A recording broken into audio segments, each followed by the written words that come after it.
Hi everyone, ನಾನು ನಿಮ್ಮ ಸಂದರ್ಶಿನಿ ಸ್ವಾಮಿ. ಮನಸ್ಸೊಲ್ಲದ ಮದುವೆ ಕಥೆಯ ಮುಂದುವರಿದ ಭಾಗ.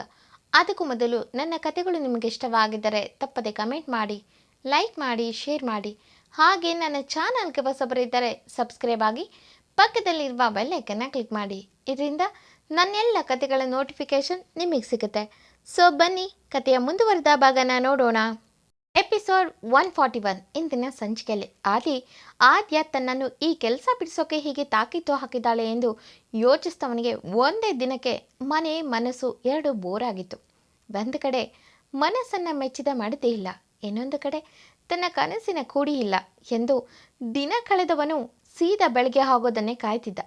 ಇತ್ತ ರಮೇಶ್ ಅವರು ಸುಧಾ ಅವರ ಗಾಬರಿ ನೋಡಿ ಧೈರ್ಯ ತುಂಬಿ ಅವರಿಬ್ಬರು ಯಾವ ತಪ್ಪು ನಿರ್ಧಾರ ತಗೊಳ್ಳಲ್ಲ ಎಂದು ಧೈರ್ಯ ಹೇಳಿದ್ರು. ಹಾಗೆ ತಮ್ಮ ಸೊಸೆ ಹೀಗೆ ಮಾಡಿದ್ರಿಂದ ಏನಾದರೂ ವಿಷಯ ಅಡಗಿರಬಹುದೇ ಎನ್ನುವ ಡೌಟು ಅವರಿಗೆ ಬರದೇ ಇರಲಿಲ್ಲ.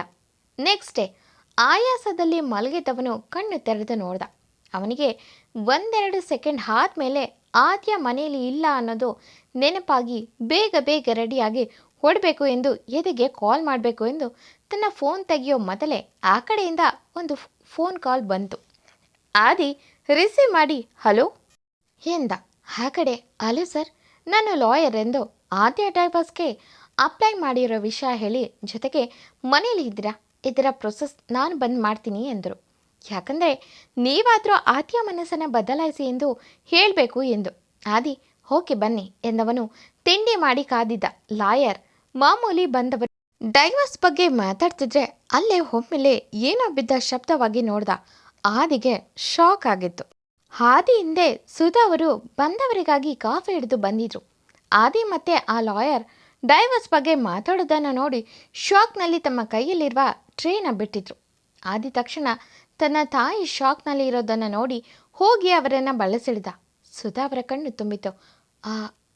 ಆದಿ ಎಂದು ಮಾತು ಬಾರದೆ ರೀ ಎಂದು ರಮೇಶ್ ಅವ್ರನ್ನ ಕರೆದ್ರು. ಆದಿ ಅಮ್ಮ ಪ್ಲೀಸ್, ಈಗ ನೀನು ಪ್ಯಾನಿಕ್ ಆಗಬೇಡ ಎಂದು ಅವರನ್ನು ಅಲ್ಲಿ ಸೋಫಾ ಮೇಲೆ ಕೂರಿಸಿ ಒಮ್ಮೆ ಲಾಯರ್ ಕಡೆ ನೋಡಿ ಹೋಗಿ ಎನ್ನುವಂತೆ ಕಣ್ಸನ್ನೆ ಮಾಡ್ದ. ಆ ಲಾಯರ್ಗೆ ಅಲ್ಲಿಯ ಪರಿಸ್ಥಿತಿಯ ಅರ್ಥ ಆದವರಂತೆ ಸರಿ ಎಂದು ಸೀದಾ ಅಲ್ಲಿಂದ ಜಾಗ ಖಾಲಿ ಮಾಡಿದ್ರು. ಆದಿ ತನ್ನ ತಾಯಿನ ಸಮಾಧಾನ ಮಾಡುವಂತೆ ನೀರು ಕುಡಿಸಿ ಏನಾಯ್ತಮ್ಮ ಎಂದು ಅವರ ತಲೆ ಸವರತಾ ಕೇಳ್ದ. ಸುಧಾ ಅವರು ಆದಿಗೆ ಹಿಡಿದು ನಾಟಕ ಮಾಡಬೇಡ ಆದಿ, ನಾನೆಲ್ಲ ಕೇಳ್ಕೊಂಡೆ, ನೀವಿಬ್ಬರು ಡೈವರ್ಸ್ ತಗೋತಿದ್ದೀರಾ ಎಂದು ಕಣ್ಣು ತುಂಬಿ ಕೇಳಿದರು. ಆದಿ ಮುಖ ಒಂದು ಸೆಕೆಂಡ್ ಗಂಭೀರ ಆದರೂ ಮರುಕ್ಷಣ ಅಮ್ಮ ನನ್ನ ಮೇಲೆ ನಿಮಗೆ ನಂಬಿಕೆ ಇದೆ ಅಲ್ವಾ ಎಂದವನು. ನೋಡಿ ಅಮ್ಮ, ನಾನು ಏನೇ ಮಾಡಿದ್ರೂ ಅದರಿಂದ ಒಂದು ಒಳ್ಳೆಯ ಉದ್ದೇಶ ಇರುತ್ತೆ. ಈಗ ನಾನು ಮಾಡೋಕ್ಕೆ ಹೊರಟಿರೋದು ಅದೇ. ಸದ್ಯಕ್ಕೆ ನಾವು ಲೋಕದ ಕಣ್ಣಿಗೆ ಹಾಗೆ ಇರಬೇಕು. ಅದೆಲ್ಲ ನಾನು ಬಿಡಿಸಿ ಹೇಳೋಕ್ಕೆ ಈಗ ಆಗ್ತಿಲ್ಲ.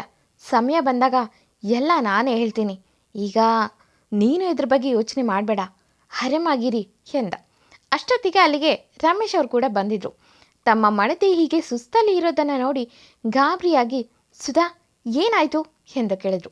ಆದಿ ಅಪ್ಪ ಅಮ್ಮನಿಗೆ ಏನೂ ಆಗಿಲ್ಲ, ಸ್ವಲ್ಪ ಸುಸ್ತಾಗಿದೆ ಎಂದ ನಾರ್ಮಲ್ ಆಗಿ. ಆದರೆ ಸುಧಾ ಅವರು ಸುಮ್ಮನಿರದೆ ಇಲ್ಲ ರೀ, ಇವನು ಸುಳ್ಳೆ ಹೇಳ್ತಿದ್ದಾನೆ, ಇವರಿಬ್ಬರು ಡೈವರ್ಸ್ ತಗೋತಿದ್ದಾರೆ, ಜೀವನ ಅಂದರೆ ಇವರಿಗೆ ಮಕ್ಕಳಾಟ ಅಂದ್ಕೊಂಡಿದ್ದಾರೆ ಇವರಿಬ್ಬರು ಎಂದು ಕಿರ್ಚೋ ಥರ ಮಾತಾಡಿದ್ದನ್ನು ನೋಡಿ ರಮೇಶ್ ಅವರು ಒಮ್ಮೆ ಮಗನ ಮುಖ ನೋಡಿ ಓಕೆ ಅದೇನು ನಾನು ಮಾತಾಡ್ತೀನಿ, ನೀನು ಚಿಂತೆ ಮಾಡಬೇಡ ಎಂದು ಸಮಾಧಾನ ಮಾಡಿ ನಡಿ ಈಗ ರೆಸ್ಟ್ ಮಾಡು ಎಂದರು.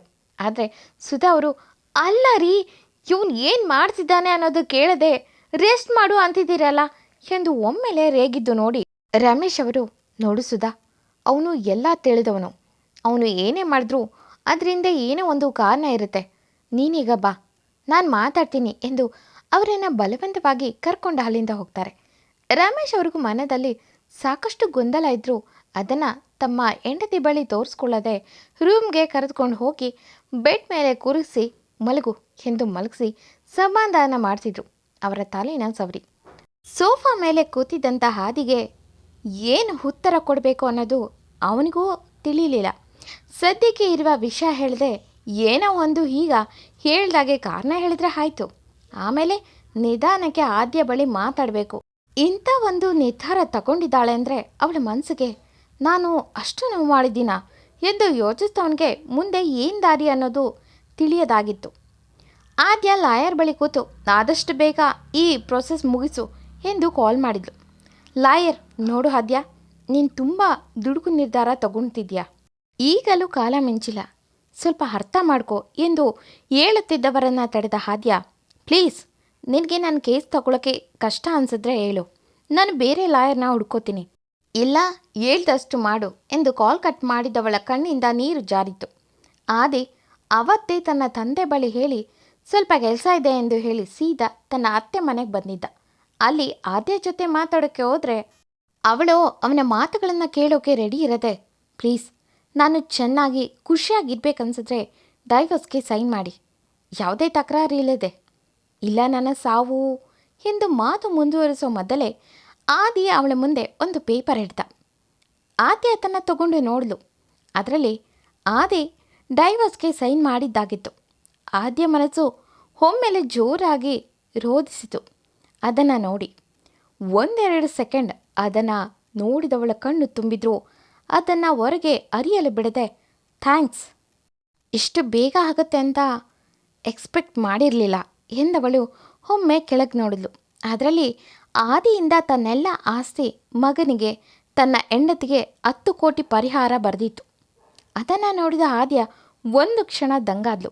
ಯಾಕಂದರೆ ಆದಷ್ಟು ಬೇಗ ಆ ಸೀಕ್ರೆಟ್ ವ್ಯಕ್ತಿಯಿಂದ ನನಗೆ ಬಿಡುಗಡೆ ಸಿಗುತ್ತೆ, ಆಗ ಆದಿ ಜೊತೆ ಮತ್ತೆ ಚೆನ್ನಾಗಿರ್ಬೋದು ಎನ್ನುವ ನಿರೀಕ್ಷೆ ಇತ್ತು. ಆದರೆ ಈಗ ಆದಿ ಸೀರಿಯಸ್ ಆಗಿ ಅವಳಿಗೂ ಅವನ ಮಗುಗೂ ಪರಿಹಾರ ಬರೆದಿದ್ದನ್ನು ನೋಡಿ ದಂಗಾಗಿದ್ಲು. ಅದೇ ಆಘಾತದಲ್ಲಿ ಇನ್ನೂ ನನ್ನ ಆದಿ ನನ್ನ ಜೊತೆ ಜೀವನ ಪೂರ್ತಿ ಇರೋದೇ ಇಲ್ವಾ ಎಂದುಕೊಂಡವಳು ಅವನ ಮುಖ ನೋಡಿದ್ಲು.